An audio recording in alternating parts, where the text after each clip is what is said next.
Poupidou à vous tous! Pour nous préparer à cet hiver bien froid qui s'annonce, je vous propose aujourd'hui de nous mettre à l'aise en visionnant Certains l'aiment chaud.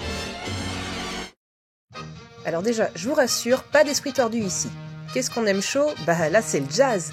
Parce qu'on est alors à Chicago en 1929. Et pour ce qui est du jazz, nous en avons ici deux fiers représentants. Jerry, joué par Jack Lemmon, et Joe, par Tony Curtis, tous les deux musiciens de jazz fauchés. Et attention les yeux, pour les accompagner en toute innocence, je vous annonce la superbe, la divine... Non, attends, elle est pas encore arrivée. Comment ça, elle est pas encore arrivée? J'ai commencé ma vidéo là, elle est à la bourre. Elle est toujours en retard, mais tu vas voir, quand elle va arriver, c'est un truc de ouf. Truc de ouf, et moi je dois travailler dans ces conditions. Bon, en attendant. Donc, nos deux zozos sont les malheureux témoins d'une fusillade entre mafias rivales. La seule solution qu'ils ont pour pas se faire zigouiller par des hommes de main, c'est de quitter le secteur le plus vite possible et en toute discrétion. Et coup de bol, ils viennent de tomber sur une opportunité de job en or. Well, you need a bass and a sax, don't you? The instruments are right, but you're not. I want to speak to Mr. Morris. Wait a minute, what's wrong with us? You're the wrong shape. Goodbye. The wrong shape? What are you looking for, hunchbacks or something? It's not the backs that worry me. What kind of a band is it anyway? You got to be under 25. We could pass for that. You got to be blonde. We could dye our hair. And you got to be girls. We could... No, we couldn't. Mr. William Morris. Wait a minute, you mean this is a girls' band? Yeah, that's what he means. We could borrow some clothes from the girls in the chorus. You flipped your wig. Now you're talking. Now he is talking. We get a couple of second-hand wigs, little padding here and there. We call ourselves Josephine and Geraldine. Ha ha! Josephine and Geraldine. Yeah. Come on.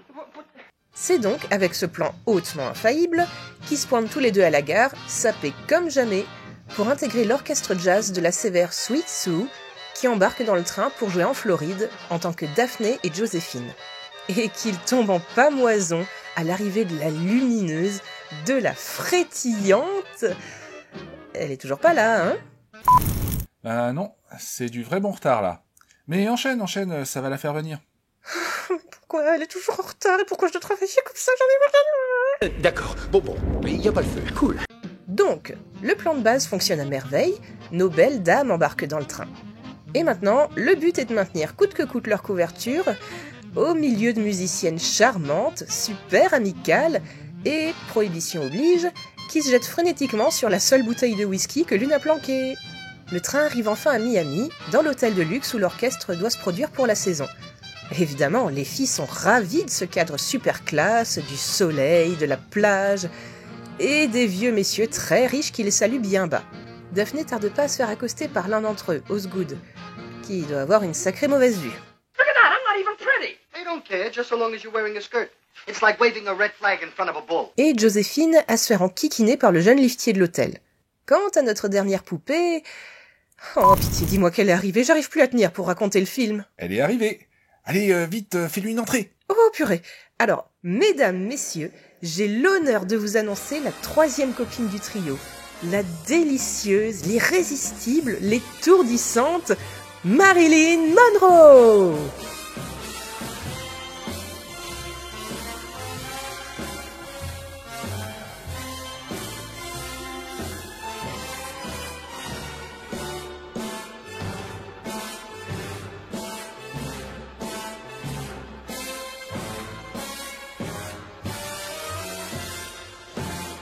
La belle tient ici le rôle de Sugar, en VF Alouette, ne me demandez pas pourquoi.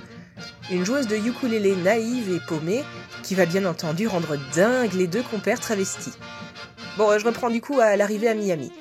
Joe, alias Joséphine, n'est pas trop content de se retrouver au coude à coude avec Jerry pour draguer Sugar. Il va donc se créer un nouveau personnage pour la courtiser en toute sécurité et en tant qu'homme. Un jeune milliardaire distant prénommé Junior. Et force est de constater que ça marche fort bien cette histoire. Donc, pour résumer, on a d'un côté Jerry, alias Daphné, qui minaude avec Osgood car quitte à donner le change, il s'est laissé prendre au jeu. Et de l'autre côté, Joe, alias Joséphine, alias Junior, qui a bien branché Sugar. Et au milieu de ce joyeux vaudeville, pour secouer tout ça, on a les mafiosi du début qui débarquent en nombre sur la place par le plus grand des hasards.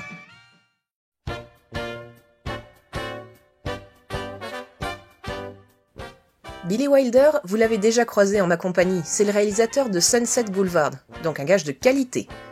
il réunit ici un casting flamboyant avec d'abord Tony Curtis, parce qu'avant d'être le bon copain Danny Wilde dans la série Amicalement Vôtre, c'était un acteur ciné très demandé dans les années 50 et 60. On a ensuite Jack Lemmon, choisi un peu par défaut vu que Frank Sinatra avait décliné le rôle. En réalité, vous ne saurez jamais si c'est vrai, vu que j'ai posé un lapin au réalisateur quand il m'a invité à déjeuner pour me proposer ça. Mais Lemmon va devenir au final, après ce film, un grand habitué des comédies de Wilder. Et comment ne pas parler de Marilyn, qui elle non plus n'était pas prévue à la base. C'était l'actrice Mitzi Gaynor qu'on avait envisagée au début pour un rôle bien plus réduit, et qui devait surtout servir de prétexte à l'histoire. Mais quand Wilder a su que Marilyn était très intéressée par le rôle, il a sauté sur l'occasion et bien étoffé son personnage, même s'il avait juré de plus jamais rebosser avec elle après avoir tourné le film 7 ans de réflexion, où elle avait été assez ingérable. D'ailleurs, durant le tournage, elle a été fidèle à sa réputation, avec retard à répétition, texte pas trop en tête, arrêt maladie à tout bout de champ. Selon une légende, suite à la scène du baiser entre Sugar et Junior, Tony Curtis en aurait tellement eu sa claque de son comportement qu'il aurait déclaré qu'embrasser Marilyn, c'était comme embrasser Hitler. Mais pour la millième fois, c'était une blague, bande d'idiots. Une réponse imbécile à une question imbécile. C'était une pauvre blague. Tant qu'on est sur Curtis, lui et Lemmon auraient été assez jaloux que Marilyn ait des superbes robes faites sur mesure par le costumier, alors que eux n'avaient pour leur perso féminin que des tenues ridicules et bien cheap. Ils ont insisté pour avoir des robes faites tout pareilles que celles de Marilyn. Le costumier s'est exécuté sans problème, en prenant toutes les mesures qu'il fallait. Et c'est comme ça que, alors que le monsieur travaillait sur Marilyn, il lui a affirmé, maître ruban en main, que Curtis avait un plus joli popotin qu'elle. Du tac au tac, comme elle était en train de se changer, elle a déboutonné son décolleté en répondant « Ok, mais je pense pas qu'il ait une poitrine comme la mienne. » Yeah, real hot. Oh, well, I guess some like it hot.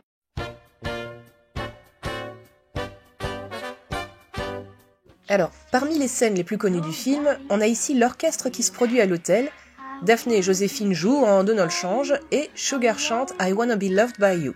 C'est de là d'ailleurs qu'est tiré son légendaire « Poupou Pidou ». Marilyn était enceinte pendant le tournage. On devine quelques bonnes formes avec ses robes presque transparentes, mais ici ça en est un point où clairement ça vire à l'indécence. La censure va pas du tout aimer. On peut demander au chef opérateur de nous bricoler quelque chose s'il vous plaît ? Bon, ce que je nous ai fait, c'est un cadrage avec une lumière assez forte sur le visage en laissant le reste du corps dans l'ombre. Comme ça, on attire juste l'attention sur elle en train de chanter et pas sur... pas en dessous, quoi. Ah bah ouais, tiens. Non mais rien à dire, ça passe crème pour la censure. I wanna be loved by you. The diddly diddly diddly dum. Boop boopy doop. Une autre scène que j'aime beaucoup dans le film, c'est un autre numéro musical de Marilyn, où l'orchestre répète dans le train. Elle interprète la chanson Runnin' Wild, qui est une bonne présentation de son personnage de Sugar. Et oui, je fais à peu près la même tête que Daphné et Joséphine en la regardant. Running wild.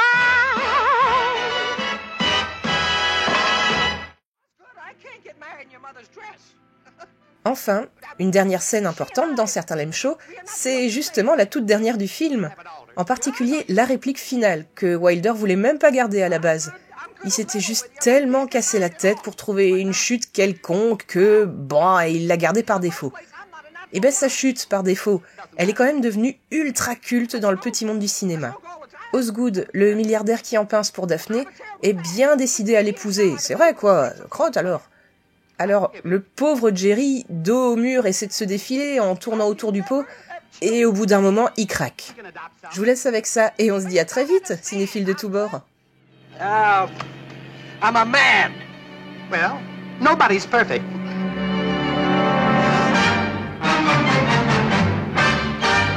Running wild, lost control.